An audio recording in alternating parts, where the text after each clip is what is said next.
जय माता दी, जय सीताराम बाबू। હું સુરેશ ઠાકોર ધાનેરા આજે એક નમ્ર અપીલ કરવા આવ્યો છું કે વોડા ગામ પંચાયતની સરપંચની ચૂંટણી અંદર આપણા ઉમેદવાર એવા ચંદ્રિકાબેન મહેશભાઈ આકોલિયા એમને ફોર્મ ભરાયું છે, સરપંચની ઉમેદવારી કરી છે। તો મારું નમ્ર અપીલ છે કે ઠાકોર સમાજને અને બીજી નાની સમાજો ઘણી છે વોડા અંદર, એવી અપીલ કરું છું કે જંગી બહુમતીથી અમને વિજય બનાવો અને વોટ અપાવે અને કોઈ બાકી ના રહી જાય ગામમાં, એવો મારી નમ્ર અપીલ છે।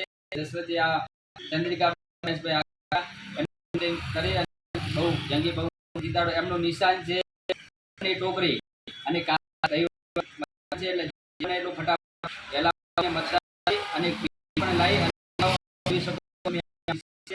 અને એમનું પેપર છે, ધ્યાન રાખજો ખાસ।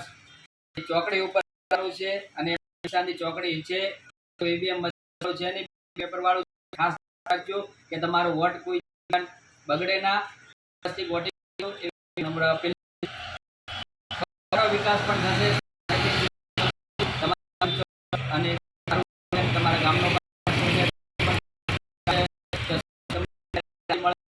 ગામનો ગામ હશે અને ચંદ્રિકાબેન છે દશરથ, એ પણ એક આરોગ્ય વિભાગ છે અને કોઈ પણ તમારું આજ સુધી હું જાણું છું કોઈ પણ ને ના પાડ્યો તો આમને અપાવી